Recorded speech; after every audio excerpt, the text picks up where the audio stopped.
नमस्कार मित्रमैत्रिणींनो, आज मी तुमच्यापुढे अयोध्या राम मंदिर वादापासून ते बांधकाम आणि उद्घाटनापर्यंत जाणून घ्या श्रीराम जन्मभूमी अयोध्येचा इतिहास.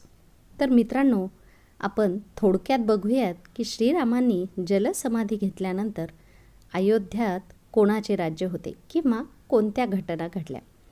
इतिहासकारांच्या मते कोसल प्रदेशाची प्राचीन राजधानी अवधला कालांतराने अयोध्या आणि बौद्ध काळात साकेत म्हणून ओळखले जाऊ लागले. अयोध्या हे मुळात मंदिराचे शहर होते, मात्र आजही येथे हिंदू, बौद्ध आणि जैन धर्माशी संबंधित मंदिराचे अवशेष पाहायला मिळतात. जैन धर्मानुसार आदिनाथांसह 5 तीर्थकारांचा जन्म येथे झाला. बौद्ध मान्यतेनुसार भगवान बुद्ध काही महिने येथे राहिले होते. अयोध्येला भगवान श्रीराम यांचे पूर्वज विवस्वन यांचा मुलगा वैवस्वत मनु याने स्थायिक केले होते. तेव्हापासून महाभारत काळापर्यंत या शहरावर सूर्यवंशी राजाचे राज्य होते. येथेच दशरथांच्या महालात भगवान श्रीरामांचा जन्म झाला. महर्षी वाल्मिकींनीही रामायणातील जन्मस्थानाच्या सौंदर्याची आणि महत्त्वाची तुलना इतर इंद्रलोकाशी केली आहे. संपत्ती, धान्य आणि रत्नांनी भरलेल्या अयोध्या शहराचे अतुलनीय सौंदर्य आणि अयोध्या शहरातील गगनचुंबी इमारतीचे अस्तित्व वाल्मिकी रामायणातही वर्णन केले आहे. असे म्हणतात की भगवान श्रीरामांनी जलसमाधी घेतल्यावर अयोध्या काही काळ उजाड झाली, पण त्यांच्या जन्मभूमीवर बांधलेला राजवाडा तसाच राहिला. भगवान श्रीरामांचा पुत्र कुश याने पुन्हा एकदा राजधानी अयोध्येची पुनर्बांधणी केली. या बांधकामानंतर सूर्यवंशाच्या पुढील 44 पिढ्यांसाठी शेवटचा राजा महाराज बृहदबल यांच्यापर्यंत त्याचे अस्तित्व कायम राहिले. कौशलराज बृहदबल यांचा महाभारत युद्धात अभिमन्यूच्या हातून मृत्यू झाला. महाभारत युद्धानंतर अयोध्या नगरी उजाड झाली, पण श्रीराम जन्मभूमीचे अस्तित्व अजूनही कायम आहे. यानंतर असा उल्लेख आहे की ख्रिस्तपूर्व 100 वर्षापूर्वी उज्जैनचा चक्रवर्ती सम्राट विक्रमादित्य शिकार करत असताना एके दिवशी अयोध्येला पोहोचला होता. थकव्यामुळे ते आपल्या सैन्यासह अयोध्येतील शरयू नदीच्या काठावर असलेल्या आंब्याच्या झाडाखाली विश्रांती घेऊ लागले. त्यावेळी येथे घनदाट जंगल होते. इथे वस्तीही नव्हती. महाराज विक्रमादित्य या भूमीत काही चमत्कार पाहू लागले. मग त्यांनी शोध सुरू केला आणि जवळच्या योगी आणि संतांच्या कृपेने त्यांना कळले की ही श्रीरामांची अवधभूमी आहे. या संतांच्या सांगण्यावरून सम्राटाने येथे विहीर, तलाव, महाल आदींसह भव्य मंदिर बांधले. श्रीराम जन्मभूमीवर काळ्या रंगाच्या कसोटी दगडाच्या 84 खांबावर त्यांनी एक विशाल मंदिर बांधले होते असे सांगितले जाते. या मंदिराची भव्यता पाहण्यासारखी होती. विक्रमादित्य नंतरच्या राजांनी वेळोवेळी या मंदिराची देखभाल केली. त्यापैकी एक शुंगू वंशाचा पहिला शासक पुष्यमित्र शुंगू ह्यानेही मंदिराचा जीर्णोद्धार केला होता. अयोध्येतून पुष्यमित्राचा शिलालेख सापडला असून त्यात त्यांना सेनापती म्हटले आहे आणि त्यांनी 2 अश्वमेध यज्ञ केल्याचे वर्णन आहे. गुप्त वंशाचा चंद्रगुप्तच्या काळात आणि त्यानंतरच बराच काळ अयोध्या ही गुप्त साम्राज्याची राजधानी होती. हे अनेक शिलालेखांवरून ज्ञात आहे. गुप्त काळातील महान कवी कालिदास यांनी रघुवंशात अनेक वेळा अयोध्येचा उल्लेख केला आहे. इतिहासकारांच्या मते 600 वर्षापूर्वीच्या काळामध्ये अयोध्या हे एक महत्त्वाचे व्यापार केंद्र होते. 5व्या शतकात या ठिकाणाला आंतरराष्ट्रीय मान्यता मिळाली, जेव्हा ते एक प्रमुख बौद्ध केंद्र म्हणून विकसित झाले. तेव्हा त्याचे नाव साकेत होते. असे म्हणतात की चीनी भिक्षू फा हियन यांनी येथे पाहिलेल्या अनेक बौद्ध मठांच्या नोंदी ठेवल्या होत्या. 7व्या शतकात चीनी प्रवासी हेनसांग येथे आला. त्यांच्या मते येथे 20 बौद्ध मंदिरे होती आणि 3000 भिक्षू राहत होते आणि येथे हिंदूचे एक मोठे आणि भव्य मंदिर देखील होते, जिथे दररोज हजारो लोक दर्शनासाठी येत होते. यानंतर 11व्या शतकात कनौजचा राजा जयचंद आला तेव्हा त्याने सम्राट विक्रमादित्य यांची स्तुती करणारा शिलालेख काढून मंदिरावर आपले नाव लिहिले. पानिपतच्या युद्धानंतर जयचंदचाही अंत झाला. यानंतर भारतावरील आक्रमकांचे हल्ले आणखी वाढले. आक्रमकांनी काशी, मथुरा तसंच अयोध्या लुटली आणि पुजाऱ्यांची हत्या आणि पुतळे तोडण्याची प्रक्रिया चालू ठेवली. मात्र 14व्या शतकापर्यंत अयोध्येतील राम मंदिर पाडण्यात त्यांना यश आले नव्हते. विविध आक्रमणे होऊनही श्रीराम जन्मभूमीवर बांधलेले भव्य मंदिर 14व्या शतकापर्यंत सर्व वादळे सहन करत टिकून राहिले. सिकंदर लोदीच्या काळात येथे मंदिर अस्तित्वात असल्याचे सांगितले जाते. 14व्या शतकात मुघलांनी भारताचा ताबा घेतला आणि त्यानंतरच राम जन्मभूमी अयोध्या नष्ट करण्याच्या बऱ्याच मोहीम आखल्या गेल्या. सरतेशेवटी हे भव्य मंदिर 1527 ते 28 मध्ये पाडण्यात आले आणि त्या जागी बाबरीची इमारत उभारण्यात आली. बिहार मोहिमेदरम्यान मुघल साम्राज्याचा संस्थापक बाबरच्या एका सेनापतीने अयोध्येतील श्रीराम जन्मस्थानावर असलेले प्राचीन आणि भव्य मंदिर पाडून मस्जिद बांधली होती, जी 1992 पर्यंत अस्तित्वात होती असे म्हटले जाते. बाबरनामानुसार 1528 मध्ये अयोध्या भेटीदरम्यान बाबरने मस्जिद बांधण्याचे आदेश दिले होते. अयोध्येत बांधलेल्या मस्जिदीत कोरलेल्या 2 संदेशांवरूनही हे सूचित होते.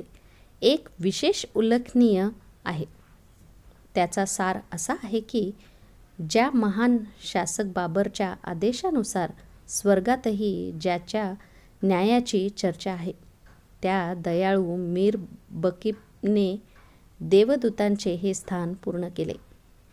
अकबर आणि जहांगीरच्या काळात ही भूमी एक व्यासपीठ म्हणून हिंदूच्या स्वाधीन करण्यात आली होती असे म्हटले जात असले तरी आपला पूर्वज बाबर यांचे स्वप्न पूर्ण करत क्रूर शासक औरंगजेबाने येथे भव्य मस्जिद बांधली आणि तिला बाबरी मस्जिद असे नाव ठेवले होते. श्रीराम जन्मभूमी अयोध्येचा इतिहास. अयोध्या राम जन्मभूमी हे देशातील सर्वात जास्त काळ चालणाऱ्या प्रकरणांपैकी एक आहे. राम जन्मभूमीचा इतिहास खूप जुना आहे. श्रीराम जन्मभूमीच्या 1528 ते 2023 या संपूर्ण 495 वर्षाच्या इतिहासात अनेक टर्निंग पॉईंट्स आले. यामध्ये 9 नोव्हेंबर 2019 हा दिवस खूप खास होता, जेव्हा 5 न्यायाधीशांच्या घटनापीठाने ऐतिहासिक निकाल दिला. 1528 मुघल सम्राट बाबरचा सेनापती मीर बकी याने वादग्रस्त जागेवर मस्जिद बांधली. या जागेबाबत हिंदू समाजातील लोकांकडून असा दावा केला जात होता की हे भगवान श्रीरामांचे जन्मस्थान असून या ठिकाणी एक प्राचीन मंदिरही होते. हिंदू बाजूच्या लोकांनी सांगितले की मस्जिदमध्ये बांधलेल्या 3 घुमटांपैकी एक हे भगवान श्रीरामांचे जन्मस्थान आहे. 2853 ते 1949. 2853 मध्ये प्रथमच श्रीराम जन्मभूमीवर मस्जिद बांधलेल्या जागेच्या आजूबाजूला अनेक ठिकाणी दंगली उसळल्या. यानंतर 1859 मध्ये ब्रिटिश प्रशासनाने विवादित जागेजवळ कुंपण घातले आणि मुसलमानांना इमारतीच्या आत पूजा करण्याची परवानगी दिली, तर हिंदूंना व्यासपीठाजवळ बाहेर पूजा करण्याची परवानगी दिली. 1949 अयोध्या श्रीराम जन्मभूमीचा खरा वाद 23 सप्टेंबर 1949 रोजी झाला, जेव्हा मशिदीत प्रभू श्रीरामांची मूर्ती सापडली. याविषयी हिंदू समाजाचे लोक म्हणू लागले की भगवान राम येथे स्वतः प्रकट झाले आहेत. याचवेळी कोणीतरी गुपचूप या मूर्ती येथे ठेवल्याचा आरोप मुस्लिम समाजातील लोकांनी केला. अशा स्थितीत उत्तर प्रदेश सरकारने तातडीने मूर्ती तेथून हटवण्याचे आदेश दिले, परंतु धार्मिक भावना दुखवण्याच्या आणि दंगली भडकवण्याच्या भीतीने जिल्हा दंडाधिकारी के नायर यांनी हा आदेश जारी करण्यास असमर्थता व्यक्त केली. अशा प्रकारे सरकारने ती वादग्रस्त रचना मानून कुलूप ठोकले. 1950 फैजाबादच्या सिव्हिल कोर्टात 2 याचिका दाखल झाल्या. यामध्ये एक वादग्रस्त जमिनीवर श्रीरामांच्या पूजेच्या परवानगीसाठी आणि दुसरी मूर्ती ठेवण्याची परवानगी होती. 1961 यूपी सुन्नी वक्फ बोर्डाने वादग्रस्त जमीन ताब्यात घेण्याची आणि मूर्ती हटवण्याची मागणी करणारा अर्ज दाखल केला. 1984 1 फेब्रुवारी 1986 रोजी UC पांडे यांच्या याचिकेवर फैजाबाद जिल्हा न्यायाधीश KM पांडे यांनी हिंदूंना पूजा करण्याची परवानगी दिली आणि संरचनेवरील कुलूप काढून टाकण्याचे आदेश दिले. 1992 ही दंगल ऐतिहासिक होती. 6 डिसेंबर 1992 रोजी VHP आणि शिवसेनेसह अनेक हिंदू संघटनांच्या लाखो कार्यकर्त्यांनी वादग्रस्त संरचना पाडली. त्यामुळे देशभरात जातीय दंगली उसळल्या आणि हजारो लोक मारले गेले.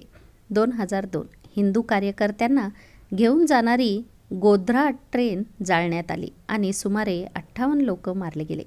त्यामुळे गुजरातमध्येही दंगल उसळली आणि या दंगलीत 2000हून अधिक लोक मारले गेले.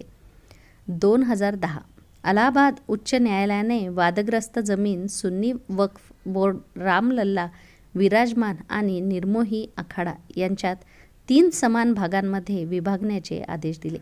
2011 अयोध्या वादावर अलाहाबाद उच्च न्यायालयाच्या निर्णयाला सर्वोच्च न्यायालयाने स्थगिती दिली. 2017 सर्वोच्च न्यायालयाने न्यायालयाबाहेर तोडगा काढण्याचे आवाहन केले आणि भाजपच्या अनेक नेत्यांवरील गुन्हेगारी कटाचे आरोप पुन्हा स्थापित केले गेले.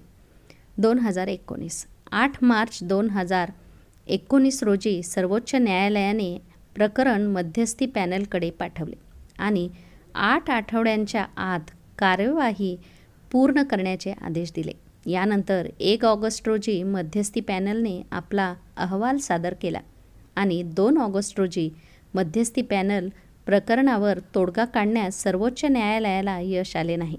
दरम्यान अयोध्या प्रकरणी सर्वोच्च न्यायालयात दररोज सुनावणी सुरू होती आणि 16 ऑगस्ट 2019 रोजी सुनावणी पूर्ण झाल्यानंतर निर्णय राखून ठेवण्यात आला होता. 2019 9 नोव्हेंबर सर्वोच्च न्यायालयाच्या 5 न्यायाधीशांच्या खंडपीठाने श्रीराम जन्मभूमीच्या बाजूने निर्णय दिला. हिंदू बाजूने 2.77 एकर वादग्रस्त जमीन मिळाली आणि मशिदीसाठी स्वतंत्र 5 एकर जमीन मुस्लिम बाजूस देण्याचे आदेश दिले. 2020 25 मार्च 2020 रोजी 28 वर्षांनंतर श्रीराम तंबूतून बाहेर पडले आणि फायबर मंदिरात स्थलांतरित झाले आणि त्यानंतर 5 ऑगस्ट रोजी भूमिपूजन करण्यात आले. 2023 आता पुन्हा एकदा श्रीरामांचे जन्मस्थान असलेल्या अयोध्येत श्रीरामांचे भव्य मंदिर तयार झाले आहे. रामलल्लाच्या भव्य मंदिराचे उद्घाटन 22 जानेवारी 2024 रोजी होणार आहे. अशा प्रकारे वर्षानुवर्षे सुरू असलेला हा वाद संपुष्टात येईल आणि रामलल्लाची पूजा होईल. 22 जानेवारी 2024 रोजी भव्य राम मंदिराचा अभिषेक सुमारे 500 वर्षाच्या प्रदीर्घ प्रतीक्षेनंतर आणि खडतर संघर्षानंतर अखेर 22 जानेवारी 2024 रोजी श्रीराम जन्मभूमी अयोध्येत भव्य राम मंदिराचा अभिषेक सोहळा होणार आहे. सनातन प्रेमीसाठी हा भक्तीचा, आनंदाचा आणि उत्सवाचा क्षण असेल. हा प्रसंग एखाद्या सणासारखा असेल. 22 जानेवारी रोजी राम मंदिराचा अभिषेक झाल्यानंतर 24 जानेवारी 2024 रोजी पंतप्रधान नरेंद्र मोदी यांच्या हस्ते मंदिराचे उद्घाटन होणार आहे. त्यानंतर सर्व भाविकांना मंदिरात रामलल्लाचे दर्शन घेता येणार आहे. तर मित्रांनो, तुम्हाला ही माहिती कशी वाटली ते नक्कीच सांगा आणि हो, लाईक आणि शेअर करायला अजिबात विसरू नका. RD स्टोरीजला सबस्क्राईब करा. पुन्हा भेटूयात उद्याच्या गोष्टीमध्ये.